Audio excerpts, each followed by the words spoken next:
tile an balima internet lamɛnbaaw bi an bɛna video kɛ ka fɛn dɔ expliquer mɔgɔw ye waati bɛ mɔgɔ dɔw bɛ problème sɔrɔ par exemple ni ka téléphone connexion bila la n'o ye k'i ka données dayɛlɛ a b'a jateminɛ actuellement ne connecté len don nka ɲɛ b'a la n connecté len don réseau filɛ nin ɲɛ tɛ réseau la n ka pc sanfɛ donc souvent mɔgɔ dɔw bɛ i bɛ to k'i ka connexion dayɛlɛ n'o tɛ na donc a ka kan o la i bɛ taa i ka téléphone paramètre kɔnɔna na donc téléphone dɔw la u b'a sɛbɛn ko réglage u b'a sɛbɛn ko réglage i bɛ taga o kɔnɔna na n'i taara o kɔnɔna na donc téléphone dɔw bɛ Tecno ni Samsung ninnu i bɛ plus ye i kan ka don plus de kɔnɔ mais actuellement n bɛ ka baara kɛ ni Huawei donc i bɛ don réseau des données mobiles n'o ye yan yɔrɔ ye donc n bɛ don o kɔnɔ après données mobiles komi a yɛrɛ ɲɛ b'a la cogo min na données mobiles n kan ka don o kɔnɔ donc i bɛ don o kɔnɔ n'i donna o kɔnɔna na donc i bɛ note des points d'accès i b'o ɲini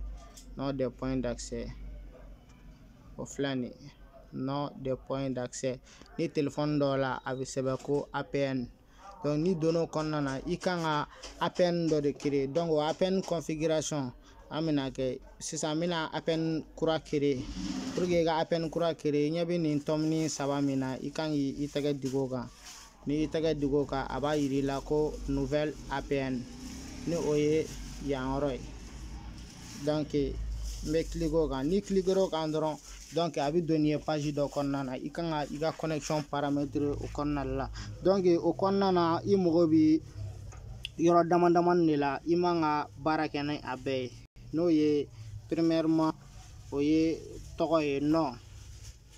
i bɛ se ka tɔgɔ dɔ k'a la ten tɔ tɔgɔ min y'i yɛrɛ diya par exemple ne bɛ orange ta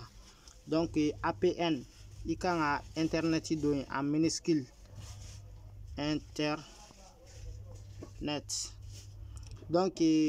ni n'o bɔra yen APN i kan ka se i mago tɛ proxy ni port la i bɛ na nom d'utilisateur ni o ye yan yɔrɔ ye mot de passe sanfɛ i b'o fana kɛ internet ye en minuscule donc i b'o après i bɛ don mot de passe kɔnɔna na i b'o fana kɛ internet ye en minuscule donc laban na i mago kan ka jɔ type de APN de la n'o o filɛ fo nin yɔrɔ in na ka na dugumana na protocole d'APN dugu sanfɛ en type d'identification duguma n'o ye type de APN i b'a ta o kan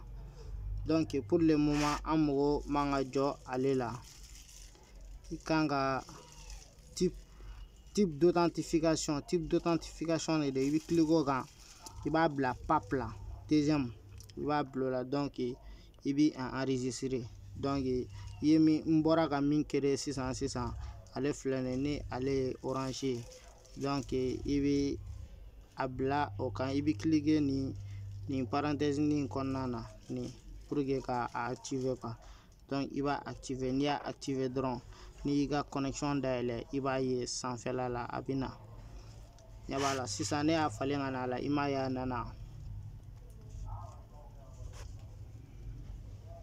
donc nin kun ye video ye k'a yira o la pour que ni mɔgɔ minnu ni i y'i ka données dayɛlɛ ni i ka connexion tɛ ka na donc an b'aw fo an b'aw waleɲuman dɔn a y'aw connecté a y'a abonné an ka chaîne YouTube la a ka cloche de notification activer pour que ka an ka video nataw sɔrɔ.